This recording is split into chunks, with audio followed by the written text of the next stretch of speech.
ഒരിടക്കാലത്തിന് ശേഷം മണിപ്പൂരിൽ വംശീയ കലാപങ്ങൾ തുടരുകയാണ്.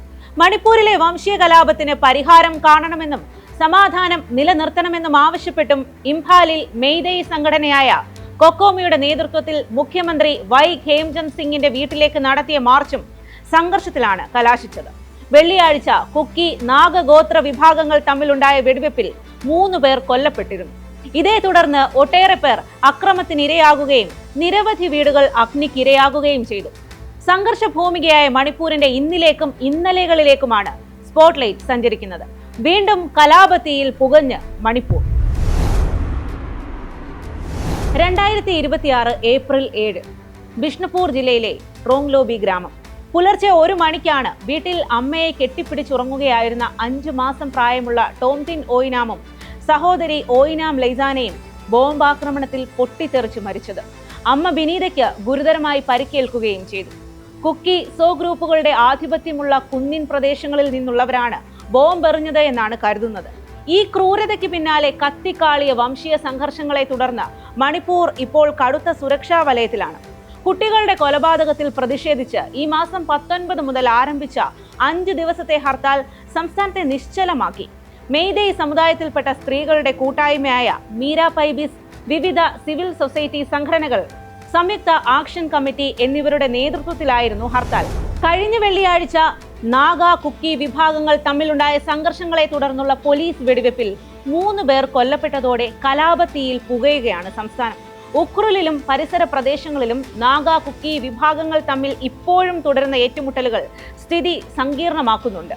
ഇംഫാൽ ഈസ്റ്റ്, ഇംഫാൽ വെസ്റ്റ്, ബിഷ്ണുപൂർ, കാങ്ജിങ് ജില്ലകളിൽ നിരോധനാജ്ഞയാണ്. ഇന്റർനെറ്റ് സേവനങ്ങൾ നിയന്ത്രിക്കപ്പെട്ടു. കേന്ദ്ര ആഭ്യന്തര മന്ത്രാലയം അന്വേഷണം NIAക്ക് കൈമാറിയിട്ടുണ്ട്.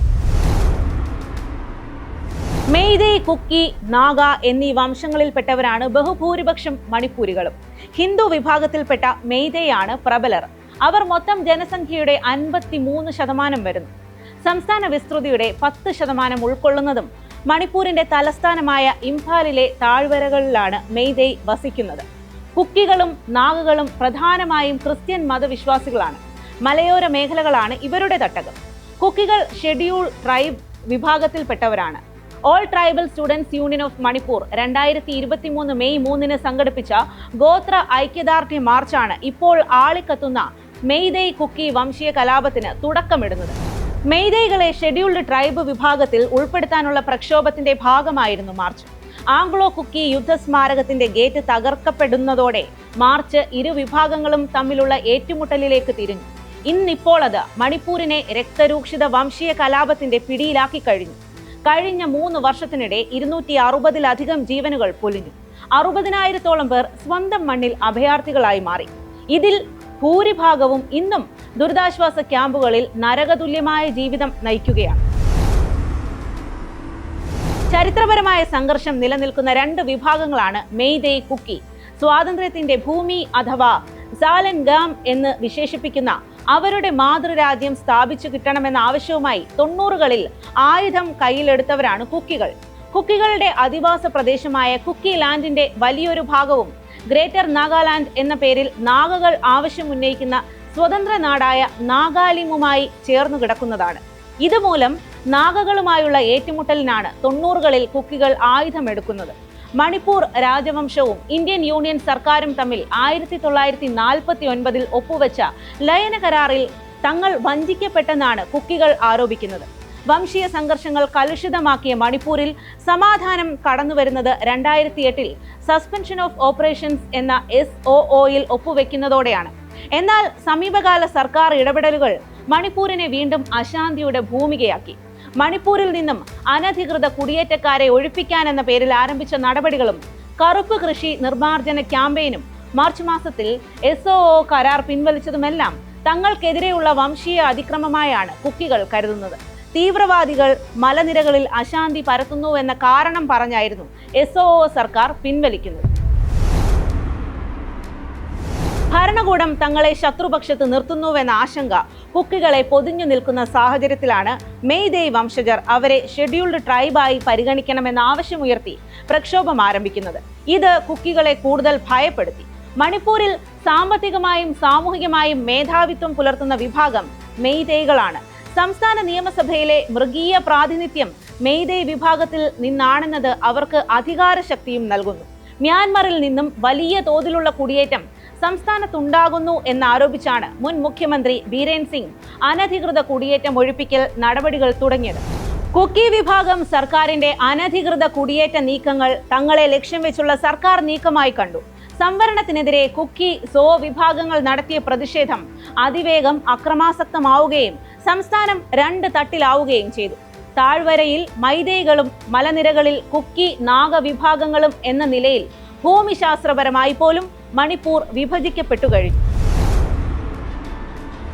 മണിപ്പൂരിലെ സ്ഥിതി ഇത്രത്തോളം വഷളാകാൻ പ്രധാന കാരണം കൃത്യസമയത്തുള്ള കേന്ദ്ര ഇടപെടലിന്റെ അഭാവമാണ്. ആഭ്യന്തര കലാപം തുടങ്ങി 2 വർഷങ്ങൾ പിന്നിട്ടപ്പോഴാണ് പ്രധാനമന്ത്രി നരേന്ദ്രമോദി മണിപ്പൂർ സന്ദർശിച്ചത്. ഇത് ജനതയിൽ കടുത്ത അവഗണനാബോധം സൃഷ്ടിച്ചിട്ടുണ്ട്. പോലീസിന്റെ ആയുധപ്പുരകളിൽ നിന്ന് ആയിരക്കണക്കിന് അത്യാധുനിക ആയുധങ്ങൾ കൊള്ളയടിക്കപ്പെട്ടതും അവ സിവിൽ സമൂഹത്തിനിടയിൽ പ്രചരിക്കുന്നതും വലിയ സുരക്ഷാ ഭീഷണിയാണ്. ആയുധമേന്തിയ സായുധ സംഘങ്ങൾ ഓരോ ഗ്രാമത്തിലും സമാന്തര ഭരണകൂടമായി മാറി.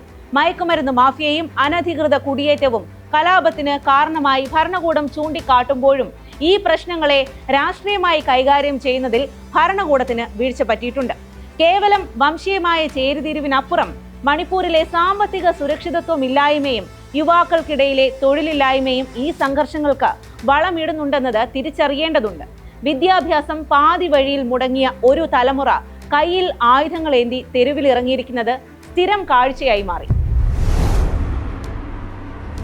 വർഗീയ സൗഹാർദ്ദവും നിയമവാഴ്ചയും മണിപ്പൂരിൽ പുനഃസ്ഥാപിക്കണമെങ്കിൽ കേവലം വാക്കുകൾ കൊണ്ട് സാധ്യമല്ല. വിഘടിച്ചു നിൽക്കുന്ന എല്ലാ വംശീയ ഗ്രൂപ്പുകളെയും ഒരു മേശയ്ക്ക് ചുറ്റുമിരുത്താൻ കേന്ദ്ര സർക്കാർ മുൻകൈയെടുക്കണം. സാധാരണക്കാരുടെ കൈകളിലെത്തിയ ആയുധങ്ങൾ തിരിച്ചുപിടിക്കുന്നതുവരെ അക്രമങ്ങൾ തുടർന്നേക്കുമെന്നതിനാൽ അതിനുള്ള നടപടി ആവശ്യമാണ്. കുഞ്ഞുങ്ങളെ കൊന്നവരും സ്ത്രീകളെ അപമാനിച്ചവരും മാതൃകാപരമായി ശിക്ഷിക്കപ്പെടണം. നീതി ലഭിക്കുന്നുണ്ടെന്ന ബോധ്യം ജനങ്ങളിൽ ഉണ്ടാകണം. സംസ്ഥാന സർക്കാരിന് നഷ്ടപ്പെട്ട ജനവിശ്വാസം വീണ്ടെടുക്കാൻ നേതൃത്വപരമായ മാറ്റങ്ങളോ കടുത്ത പരിഷ്കാരങ്ങളോ അനിവാര്യമാണ്. കേന്ദ്ര സർക്കാരിന്റെ കൃത്യമായ ഇടപെടൽ ഇതിൽ ആവശ്യമാണ്. മണിപ്പൂർ കത്തിക്കൊണ്ടിരിക്കുന്നത് ഇന്ത്യയുടെ അഖണ്ഡതയ്ക്കും ജനാധിപത്യത്തിനും ഏൽക്കുന്ന മുറിവാണ്. സൈനിക ബലം കൊണ്ട് മാത്രം പരിഹരിക്കാവുന്നതല്ല ഈ പ്രതിസന്ധി. പരസ്പര വിശ്വാസത്തിന്റെയും സഹവർത്തിത്വത്തിന്റെയും പുതിയൊരു രാഷ്ട്രീയ സംസ്കാരം അവിടെ കെട്ടിപ്പടുക്കേണ്ടതുണ്ട്. സമാധാനം മണിപ്പൂരിൽ പുലരുമെന്ന് തന്നെ വിശ്വസിക്കാം. ഇതോടെ സ്പോട്ട്ലൈറ്റ് അവസാനിക്കുന്നു. നമസ്കാരം.